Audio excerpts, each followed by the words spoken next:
Hello, everyone, and welcome back to another week of our Cybersecurity Executive Brief. I am Corey Wolf, Director of Offensive Security at Risk 360, and today is Wednesday, September 18th.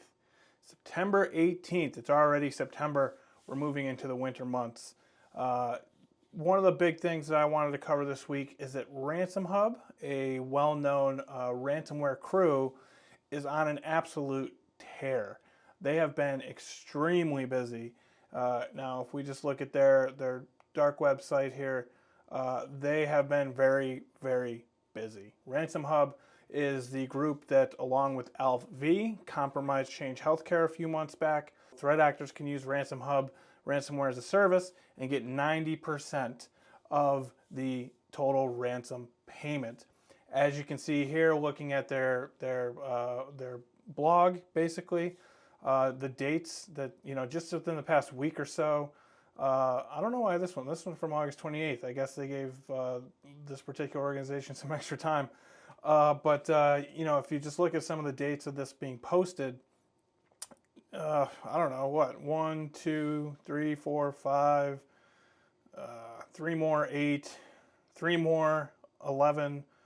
I don't know. We're looking at, say, 12. Just to be safe, 12 to 13 organizations within the past week that have become fell victim to Ransomhub. They did have a somewhat high-profile one earlier this month in Kawasaki. So I believe Kawasaki.eu. I think I know it's in here. Here we go. Kawasaki.eu. They did so. Kawasaki released a statement saying that there was a cybersecurity incident. However, they were not ransomed, which could be true. I think it probably is true because if we notice here, like, we can actually disclose links. So Kawasaki did not pay Ransomhub any money. So Ransomhub then released the data that they had exfiltrated from Kawasaki, which they publicly post. And so this is the actual data that Ransomhub acquired during their intrusion to Kawasaki.eu. And Kawasaki, of course, didn't pay, so now they posted that data. That's a friendly reminder that one of the first things the ransomware crews are going to do is they're going to exfiltrate any data that they can before they deploy ransomware. If you're seeing that ransomware screen, it is way too late. They've already exfiltrated data, they've already compromised the network, and they have deployed the ransomware. So this is actually what Ransomhub has disclosed as far as the data that they exfiltrated. And they have been just absolutely just crazy busy how much they've been doing. And this is just for them, right? So there's affiliates that could be using their service that may or may not be listed here. There's other organizations as well that might have been ransomware but didn't say anything and just paid up, so it never made it to this site. But ransomware is 100% absolutely alive and well, and these groups, unfortunately, are doing very well. I think I heard somewhere that it's going to hit $1 billion in ransomware payments in 2024. It might have already. I haven't looked in a little bit. It might have already, but $1 billion is absolutely insane. In 2022, the now defunct group Conti brought in roughly $260 million in 2022. Just one group, and there's tons of them. There's so many. So it wouldn't surprise me that they would hit $1 billion. We covered this a little bit ago, a couple weeks ago. I think we went a little bit more in depth into statistics behind that, behind the actual numbers. But yeah, be on the lookout.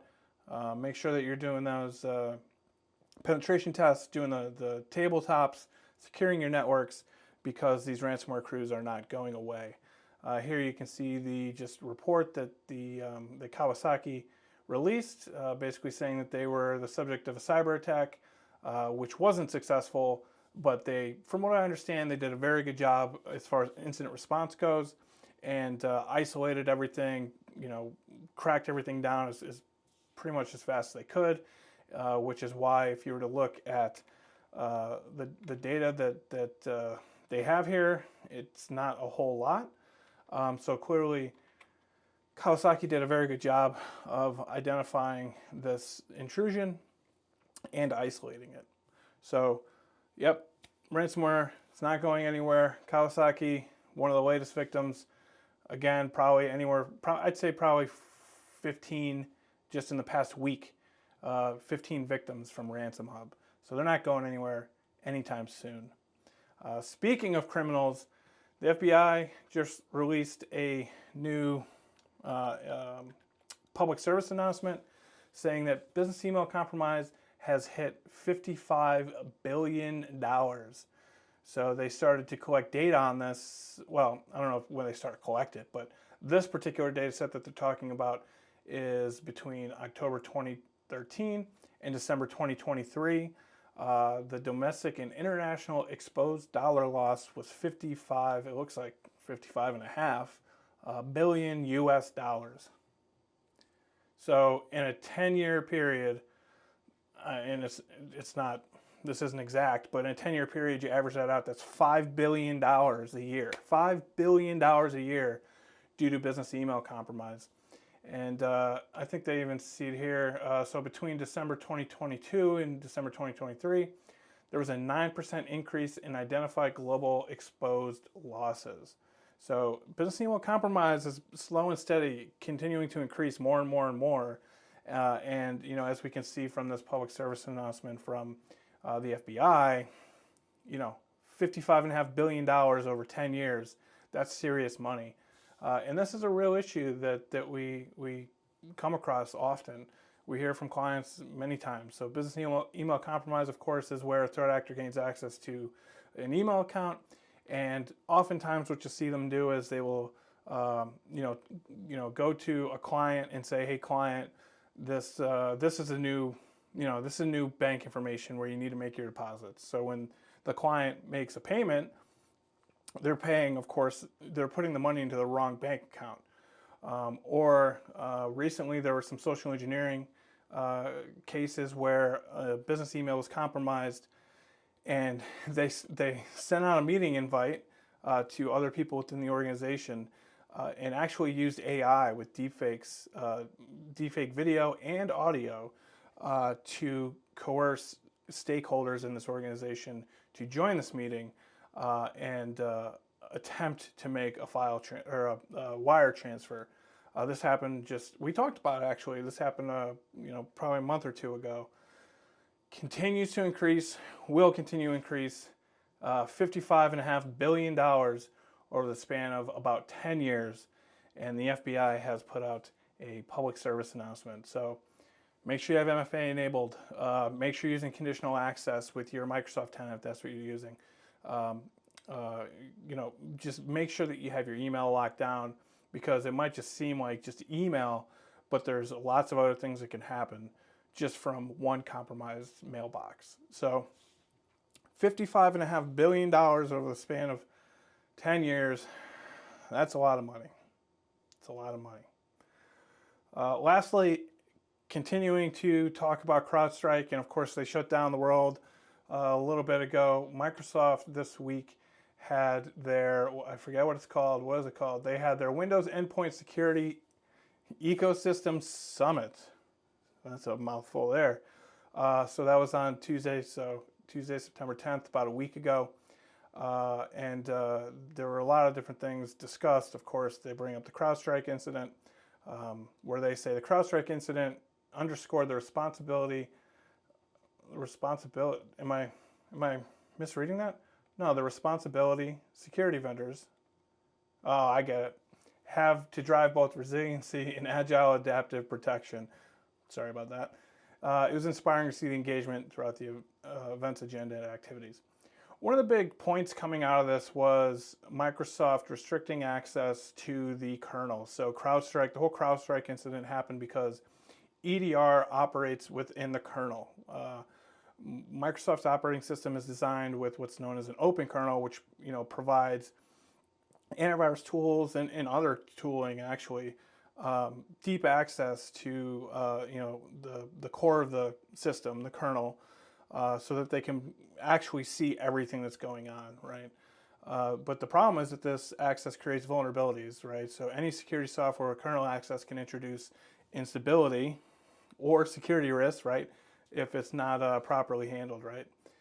This is in contrast to how I think we all pretty much know Apple has the walled garden. Apple does not allow access to the kernel. Linux doesn't either traditionally. I think there's Linux APIs. Don't quote me on that. I'm pretty sure though. But Apple doesn't allow access to the kernel. Instead, what you do is you use low-level APIs to interact with the kernel, right? You're not actually just directly interacting with the kernel. In the case of security products, Apple has what's called, the Apple Endpoint Security Framework, right? So if you create some sort of antivirus or EDR or whatever it might be for Apple, you don't have access to the kernel. You have access to the Endpoint Security Framework API, which then gets the EDR, all the telemetry that it needs for the machine. It allows it to do whatever it needs to do, right? But in Windows, it goes and the EDR interacts directly with the kernel.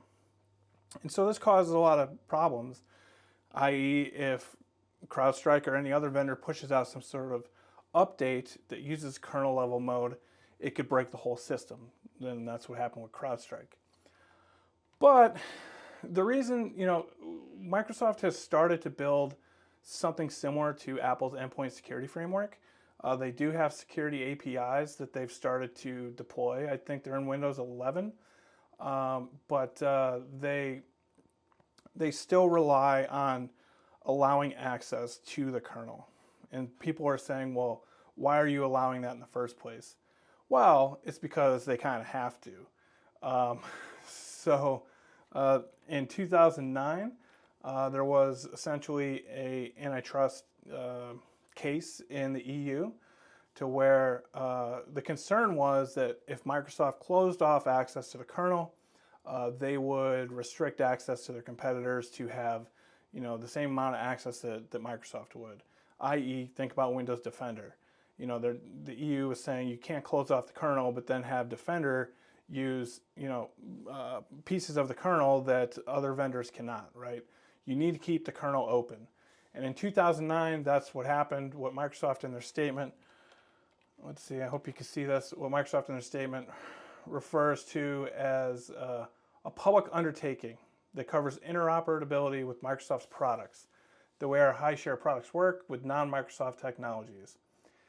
So they basically, by law, have to allow access to the kernel, along with the endpoint detection and the other systems, right? They couldn't do this before because they didn't have those APIs like the Apple's Endpoint Security Framework. They have started to build those out, and they are continuing essentially in this blog post saying we are going to further build those out. So the goal is that they get to a closed kernel, and we, most people think that they'll get there, and that at some point you will see a closed kernel. There's lots of debate about this, but at the end of the day, Microsoft simply can't close it off. They need to have another mechanism to allow other vendors other than themselves to be able to do the things that need to happen at a low level on the machine. So big things to take away from that is that they've started to build these APIs, these security endpoint security APIs. They're going to further build on those, and I'd say probably within the next 5-10 years we will see a closed off kernel in Windows, because we can't have another situation like we did with CrowdStrike. So that's it for this week. I'll put the links to all the additional reading in the description of this post. I hope this was helpful. I hope you have a great week, and we'll see you here again next Wednesday. Speak soon.